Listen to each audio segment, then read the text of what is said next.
भास्कर पर केसकाल टनल के अंदर की पहली तस्वीर। रायपुर विशाखापट्टनम हाईवे के लिए रोज 10 मीटर कट रही घाटी, डेडलाइन पर काम मुश्किल।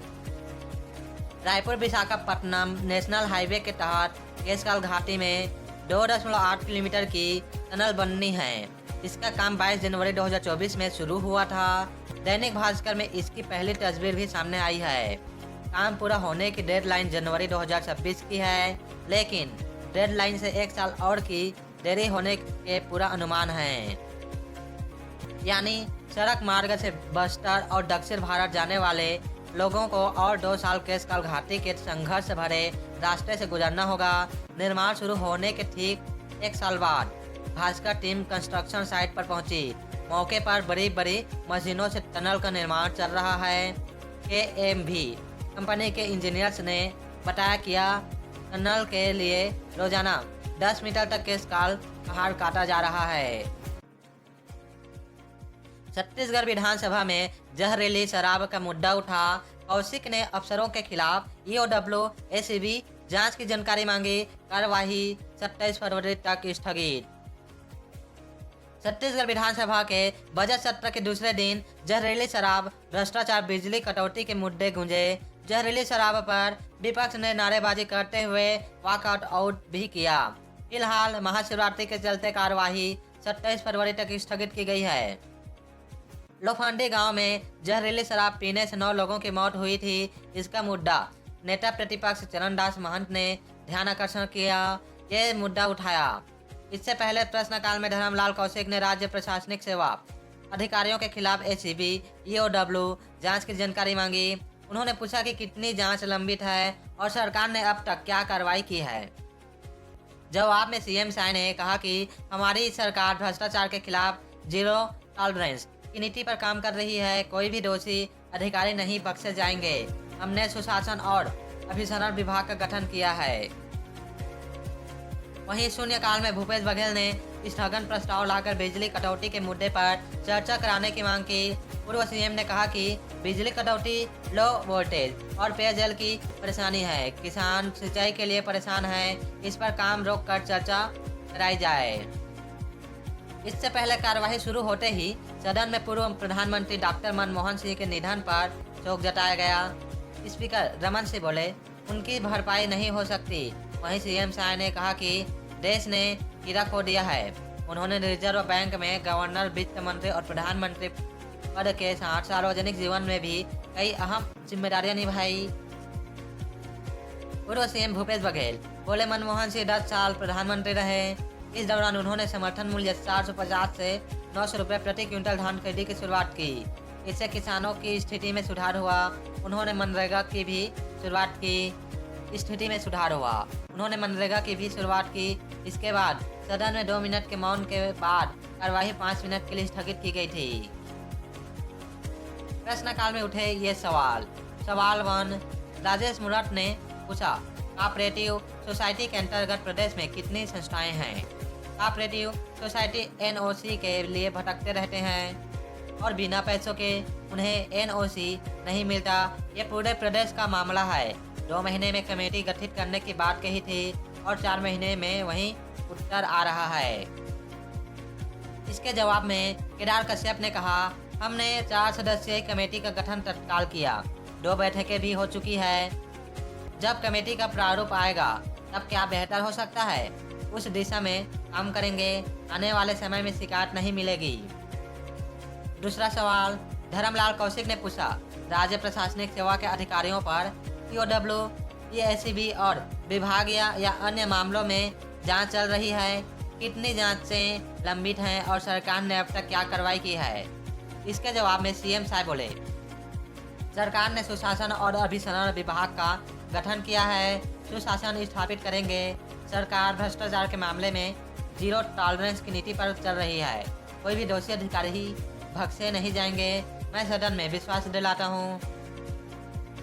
तीसरा सवाल विधायक कुंवर सिंह निषाद ने दुर्ग संभाग में खेल संस्थान का मुद्दा उठाया। बोले, खिलाड़ियों को सुविधाएं नहीं मिल पा रही है। जो अधिकारी गलत जानकारी दे रहे हैं उन पर कार्रवाई करेंगे क्या? इसके जवाब में मंत्री टंकराम वर्मा ने कहा, यह खेलो इंडिया के तहत ही संचालित हो रहे हैं। प्रशिक्षण संस्थान है। यह भारत सरकार की ही योजना है। छत्तीसगढ़ के 31 जिले में चल रहा है। 2 जिलों का चयन और स्वीकृति हो गई है। यहाँ अप्रैल से शुरू हो जाएगा। अगला सवाल विधायक प्रेमचंद पटेल ने कटघोरा वन मंडल में निर्माण कार्य के बारे में पूछा।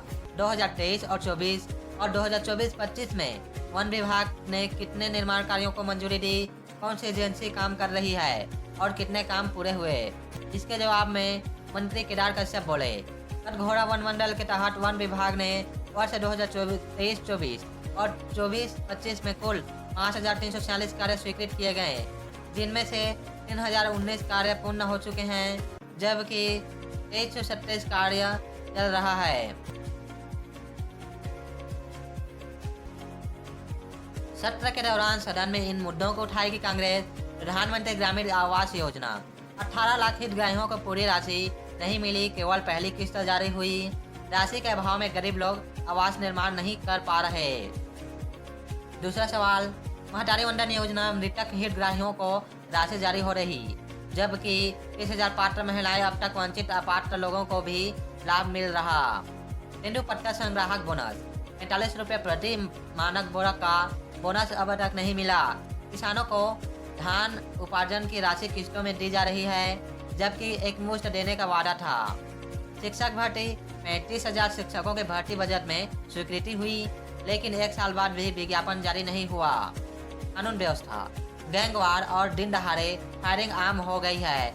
मादक पदार्थों और अवैध शराब की तस्करी तेजी बढ़ रही है। शिक्षा संस्थानों में अनाचार, प्रदेश के विभिन्न कॉलेजों में छात्राओं के साथ दुष्कर्म के मामले बढ़ रहे हैं। आदिवासी कन्या आश्रमों में शोषण, कई छात्राएं गर्भवती हो रही हैं, जिससे महिलाओं और बच्चियों की सुरक्षा पर सवाल उठ रहे हैं। जल जंगल जमीन का निजीकरण, सरकार उद्योग धंधों को निजी क्षेत्रों में से बचाने की योजना बना रही है, जिससे आदिवासियों और स्थानीय लोगों के अधिकार खतरे में हैं। विधानसभा की कार्यवाही को लेकर डॉक्टर रमन सिंह ने बताया कि 24 फरवरी से 21 मार्च तक के सत्र में कुल 17 बैठकें होंगी। रमन सिंह ने बताया कि 26 जनवरी को महाशिवरात्रि की छुट्टी होगी। इसके बाद हर शनिवार रविवार को छुट्टी होगी। बाकी दिन विधायकों के सवालों पर चर्चा होगी। 13 मार्च से लेकर 16 मार्च तक छुट्टी और होली की वजह से विधानसभा की कार्यवाही नहीं होगी। 17 मार्च से दोबारा सदन की प्रक्रिया शुरू होगी, जो 21 मार्च तक चलेगी। कांग्रेस के प्रदेश कार्यालय पहुंची ईडी की टीम। शराब घोटाला केस में पीसीसी महामंत्री को समन जारी। सुकमा कोटा में बने भवन को लेकर मांगा जवाब। छत्तीसगढ़ कांग्रेस के प्रदेश कार्यालय राजीव भवन में प्रवर्तन निदेशालय ईडी के अधिकारी कुछ नेताओं को समन देने पहुंची। जानकारी के मुताबिक मामला पूर्व मंत्री कवासी लखमा और शराब घोटाले से जुड़ा हुआ है। सुकमा में बने कांग्रेस कार्यालय के मामले में जांच के लिए टीम पहुंची थी। ईडी की टीम पीसीसी महामंत्री मलकीत सिंह गैंडू को समन जारी किया है। ईडी के 4 अधिकारी सुरक्षा बलों के साथ पहुंचे थे। गौरतलब है कि कांग्रेस सरकार के कार्यालय में हुए शराब घोटाले की जांच ईडी की टीम कर रही है। ईडी ने लखमा को 15 जनवरी को गिरफ्तार किया था। ईडी ने रिमांड पर उनसे 4 दिन पूछताछ की। इसके बाद 21 जनवरी से 4 फरवरी तक न्यायिक रिमांड पर जेल भेजा गया। ईडी की विशेष अदालत 2 बार उनकी रिमांड बढ़ा चुकी है। लखमा 4 मार्च तक न्यायिक रिमांड पर जेल में हैं। ईडी का आरोप है कि पूर्व मंत्री और मौजूदा विधायक कवासी लखमा सिंडिकेट के अहम हिस्सा थे। लखमा के निर्देश पर ये सिंडिकेट काम करता था। इनसे शराब सिंडिकेट को मदद मिलती थी। वहीं शराब नीति बदलने में महत्वपूर्ण भूमिका निभाई, जिससे छत्तीसगढ़ में एफ-10 लाइसेंस की शुरुआत हुई।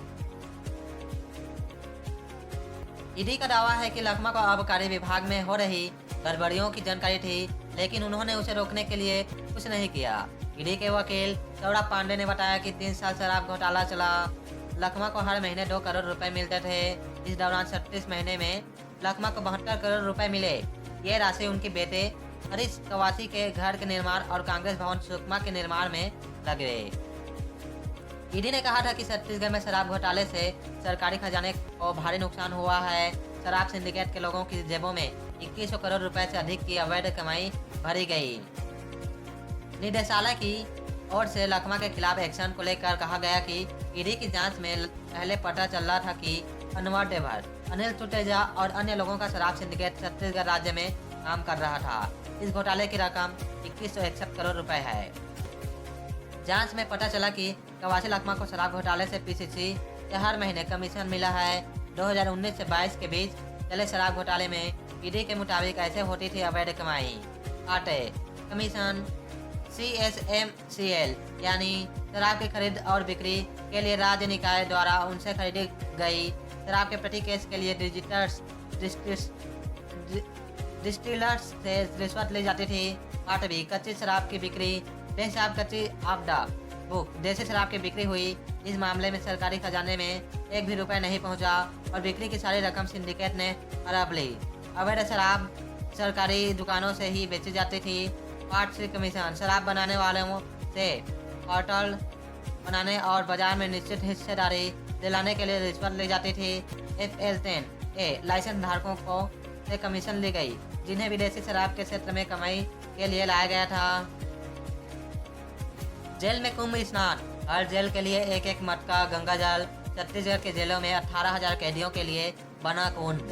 हर हर गंगे के लगाए जयकारे। महाकुंभ का कल यानी महाशिवरात्रि का आखिरी दिन है। इससे पहले छत्तीसगढ़ के 5 सेंट्रल जेल, 20 जिला जेल और 8 उप जेल में मंगलवार को कैदियों को महाकुंभ के गंगा जल से स्नान कराया गया। कुंभ स्नान करते समय कैदी हर हर गंगे हर हर महादेव के जयकारे लगाते रहे। दरअसल हर जेल के लिए एक एक मटका गंगा जल दिया गया। इस जेल का प्रयागराज संगम से लाया गया था। हर जेल में एक कुंड बनाकर इसमें एक एक मटका जल डाला गया। प्रदेश के कुल 18,000 कैदियों को इसका लाभ दिया गया। दरअसल उप मुख्यमंत्री और गृह मंत्री विजय शर्मा से जेलों के निरीक्षण के दौरान कैदियों ने महाकुंभ के गंगा जल से स्नान की इच्छा जाहिर की थी। कैदियों की इच्छा को देखते हुए गृह मंत्री ने प्रदेश के जेलों में बंद कैदियों के लिए गंगा जल मंगवाया। रविवार तक सभी जिलों में गंगा जल पहुंचा दिया गया। गंगा स्नान के लिए जेल के टंकियों की सफाई कर रंगाई पोताई की गई। टंकियों में महाकुंभ स्नान कुंड लिखा गया। टंकियों को फूलों से सजाया गया। फिर एक कलश गंगा जल डाला गया। पंडित ने विधि विधान से कलश की पूजा की। उसके बाद उस टंकी की पानी से कैदियों ने स्नान किया। बालोद में कैदियों को कुंड में ही डुबकी लगवाई गई। दुर्ग जेल में बंद कैदियों ने कहा कि 144 साल बाद यह महाकुंभ आया है। उनके जीवन में यह पल दोबारा नहीं आएगा। वो जेल के अंदर सजा काट रहे हैं। इस कारण वो प्रयागराज जाकर गंगा स्नान नहीं कर पाते। इससे पहले वाराणसी, मुजफ्फरनगर, कासगंज, इटावा की जेलों में गंगा जल लाकर कैदियों को स्नान करवाया गया था। जेल में बाकायदा बड़े से टैंक में यह जल डाला गया और कैदियों ने डुबकी लगाई गई। इसके बाद छत्तीसगढ़ में भी ऐसा आयोजन किया गया। बता दें कि 26 फरवरी को महाशिवरात्रि स्नान के साथ ही महाकुंभ का समापन हो जाएगा। महाकुंभ में अब तक करीब 55 करोड़ से अधिक श्रद्धालुओं ने स्नान किया। मौनी अमावस्या पर हुई भगदड़ के साथ प्रशासन की सख्ती की वजह से ज्यादातर श्रद्धालुओं ने यात्रा को टाल दिया था। सबसे अधिक भीड़ वीकेंड में और मुख्य स्नान पर्व के दिन उमड़ रही है। आम दिनों में रोजाना औसतन 1 करोड़ से ज्यादा श्रद्धालु महाकुंभ में स्नान के लिए जाते हैं। वहीं महाशिवरात्रि स्नान के दौरान अंतिम दिन में बड़ी संख्या में श्रद्धालु स्नान पहुंचेंगे। सेक्स सीडी कांड भूपेश बिनोद मुरारका कोर्ट में पेश। सीबीआई बोली 95,000 में बनी मार्फ सीडी दिल्ली में हुई कापी। जांच पर बहाल 4 मार्च को अगली सुनवाई। छत्तीसगढ़ के चर्चित सेक्स सीडी कांड केस में रायपुर कोर्ट में सुनवाई हुई। कोर्ट में पूर्व सीएम भूपेश बघेल और विनोद वर्मा पेश हुए। कोर्ट में हाजिरी देने के बाद भूपेश बघेल विधानसभा सत्र के लिए रवाना हो गए। अब अगली सुनवाई 4 मार्च को होगी। कोर्ट में मुख्य आरोपी कैलाश मुरारका, विनोद वर्मा, विजय पांड्या और विजय भाटिया मौजूद रहे। इसके पहले 4 फरवरी को अलग अलग कारणों से आरोपी कोर्ट नहीं पहुंचे थे। 4 साल बाद रायपुर कोर्ट में सुनवाई के बाद बचाव पक्ष के वकील फैजल रिजवी ने बताया कि कोर्ट में आज सीबीआई बनाम कैलाश मुरारका और अन्य के विरुद्ध जांच पर बहस थी। सीबीआई ने बहस पूरी कर ली है। 4 मार्च को अभियुक्त के वकील बहस करेंगे। लगभग सभी आरोपी कोर्ट में पेश हुए हैं। दरअसल अक्टूबर 2017 में छत्तीसगढ़ में एक कथित सेक्स सीडी सामने आई थी। इसे कथित रूप से पूर्व मंत्री राजेश मूणत का बताया जा रहा था। रायपुर के सिविल लाइन थाने में इसका मुकदमा दर्ज हुआ। बाद में पुलिस दिल्ली से पत्रकार विनोद वर्मा को गिरफ्तार कर लाई थी। कांग्रेस इसे तत्कालीन सरकार की साजिश बताती रही। सितंबर 2018 में कांग्रेस के तत्कालीन प्रदेश अध्यक्ष भूपेश बघेल को भी गिरफ्तार किया गया। उन पर साजिश रचने का आरोप था। भूपेश बघेल ने जमानत लेने से इनकार कर दिया। इसके बाद कांग्रेस प्रदेश भर में भाजपा सरकार के खिलाफ सड़कों पर उतर गई। इस गिरफ्तारी ने कांग्रेस कार्यकर्ताओं को नया जोश दिया। नवंबर 2018 में हुए विधानसभा चुनाव में जीतकर भूपेश बघेल मुख्यमंत्री बने थे। कथित सेक्स सीडी कांड केस में कोर्ट ने मुख्य आरोपी कैलाश मुराक्का, पूर्व सीएम के मीडिया सलाहकार रहे विनोद वर्मा, भूपेश बघेल, विजय भाटिया को बनाया गया है। इस केस के एक आरोपी रिंकू खनूजा की मौत हो चुकी है। मामले में सीबीआई ने 2018 में चार्जशीट पेश की थी, लेकिन इस पर आगे कोई सुनवाई नहीं हुई थी। अब रायपुर कोर्ट में सीबीआई की चार्जशीट पर बहस चल रही है। सीडी कांड को लेकर छत्तीसगढ़ में जमकर राजनीति हुई। इस मामले में सबसे अहम श्याम नगर निवासी रिंकू खनूजा था। 23 जून 2018 को रिंकू ने खुदकुशी कर ली। उसकी मौत के बाद सीबीआई ने उसे आरोपी बनाया है। सीबीआई का दावा है कि अगस्त में रिंकू खनूजा और विजय पांड्या ने सीडी बनवाई। 14 अगस्त 2017 को रिंकू और विजय के साथ कैलाश मुराक्का खुद फ्लाइट से मुंबई गए। वहां 2 दिनों होटल में ठहरे। इस बीच तीनों मुंबई से मानस साहू की स्टूडियो गए। सीबीआई का दावा है कि मुंबई में सीडी देखी। सीडी कांड के सरकारी गवाह कारोबारी लावली खनूजा ने भी सीबीआई को बताया कि 23 अगस्त को रिंकू ने इस संबंध में उनसे संपर्क किया था। वहीं इस केस पर पूर्व मंत्री राजेश मुराट ने दैनिक भास्कर से खास बातचीत की थी। अब सीडी कांड की सुनवाई छत्तीसगढ़ में होगी। क्या राजेश मुराट को न्याय मिल पाएगा? इसके जवाब में उन्होंने कहा था, मेरा न्याय जनता कर चुकी है और जो दोषी हैं उन्हें सजा मिले। किसी पर उंगली उठाने से पहले यह देख लेना चाहिए कि 3 उंगली अपनी तरफ भी आती है। वे विश्लेषण करते रहें, लेकिन ऊपर वाला बैठा है, न्याय जरूर मिलेगा। भाजपा नेता की गाड़ी में पकड़ाई अवैध शराब। राजनांदगांव में पूर्व पार्षद ने दी धमकी। बोले बीजेपी वाले जीत रहे हैं इसलिए ले जा रहे। राजनांदगांव में भाजपा नेता की गाड़ी से अवैध शराब बरामद हुई है। धनगांव क्षेत्र में मंगलवार को जांच के दौरान पूर्व पार्षद दीपक चौहान की गाड़ी से शराब की खेप पकड़ी गई। वहीं इस कार्रवाई के दौरान उनकी धमकी भरा वीडियो भी सामने आया है। लालबाग थाना क्षेत्र का मामला है। वीडियो में दीपक चौहान ने कर्मचारियों को धमकाते हुए कहा कि वह भाजपा का कार्यकर्ता है और चुनाव जीत कर आए हैं। वीडियो में वह यह कह रहे हैं कि उनका इतना भी नहीं पता कि बीजेपी वाले हैं, चुनाव चल रहा है, जीत रहे हैं तो ले जा रहे हैं। घटना के दौरान दीपक चौहान ने एक प्रदेश स्तर के नेता से फोन पर बात की और अधिकारियों को मामला रफा दफा करने के लिए कहा। उन्होंने कर्मचारियों को कार्रवाई करने पर ट्रांसफर करवाने की धमकी भी दी। बता दें कि राजनांदगांव नगर निगम मोतीपुर से दीपक चौहान पूर्व पार्षद रह चुका है। वहीं उनकी पत्नी रेखा चौहान खैरा पंचायत से चुनाव जीतकर सरपंच बनी है। इस संबंध में एडिशनल एसपी राहुल देवर शर्मा ने से कहा कि मेरे संज्ञान में अभी आया है, पता कर रहा हूं, उसके बाद ही कुछ बता पाऊंगा कि वायरल वीडियो की सच्चाई क्या है। फिलहाल मामले की जांच कर रहे हैं। वहीं इस मामले में पूर्व पार्षद एवं दबंग ग्रुप के सदस्य दीपक चौहान से संपर्क करने की कोशिश की गई, लेकिन मोबाइल परिजनों ने उठाया और उनसे बात कर नहीं हो पाई। शहर में अवैध शराब रोकने की थी मांग। जानकारी के मुताबिक 4 महीने पहले ही दीपक चौहान के दबंग ग्रुप ने सांसद संतोष पांडे, एसपी मोहित गर्ग और कलेक्टर संजय अग्रवाल को ज्ञापन सौंपा। उन्होंने शहर में अवैध शराब के कारोबार पर रोक लगाने की मांग की थी। सांसद संतोष पांडे ने भी अवैध शराब बिक्री के विरोध में धरने पर बैठने की बात कही थी। रायपुर में खड़ी बस को बस ने मारी टक्कर। 2 बसों के बीच फंसी महिला, 9 लोग घायल, अस्पताल में भर्ती, ड्राइवर फरार। रायपुर में तेज रफ्तार बस ने खड़ी बस को पीछे से जोरदार टक्कर मार दी है। हादसे में एक महिला मौत, दोनों बसों के बीच में फंसकर बुरी तरह से घायल हो गई। दोनों बसों में सवार 8 से 9 यात्री घायल हुए हैं, जिन्हें एम्स अस्पताल में भर्ती कराया गया है। एक बस ड्राइवर घटना के बाद फरार हो गया है। मामला अवानाका थाना क्षेत्र का है। अवानाका थाना प्रभारी सुनील दास के मुताबिक यह घटना करीब 11:30 बजे की है। एक सवारी बस घाटीबंद ओवरब्रिज के नीचे साइड रोड में नो पार्किंग जगह में खड़ी थी। इस दौरान पीछे से दूसरी सवारी बस तेज रफ्तार बस भिलाई की तरफ जा रही थी। तभी बस में अनियंत्रित होकर रोड में खड़ी बस को पीछे से टक्कर मार दी। बताया जा रहा है कि हादसे में एक महिला दोनों बसों के बीच में आ गई, जिससे वो गंभीर रूप से घायल हो गई। महिला के गर्दन और सिर के पास चोटें आई हैं। इसके अलावा दोनों बस में सवार घायल यात्रियों को एम्स अस्पताल में भर्ती कराया गया है, जहां इनका इलाज जारी है। इस मामले में पुलिस का कहना है कि दोनों बस चालकों के खिलाफ एफआईआर दर्ज की जा रही है। दूसरे बस चालक पर भी गलत जगह बस खड़ी करने का आरोप है। बाइक टकराने पर एसीसीएल कर्मचारी से मारपीट। कोरबा में 10 लोगों ने की पिटाई, 20,000 और बाइक छीनी, घायल अस्पताल में भर्ती। कोरबा जिले में एक एसीसीएल कर्मचारी की बाइक दूसरे बाइक से टकरा गई। हादसे के बाद युवक युवती ने फोन कर अपने लोगों को बुला लिया, जिसके बाद करीब 10 लोगों ने मिलकर कर्मचारी की पिटाई कर दी।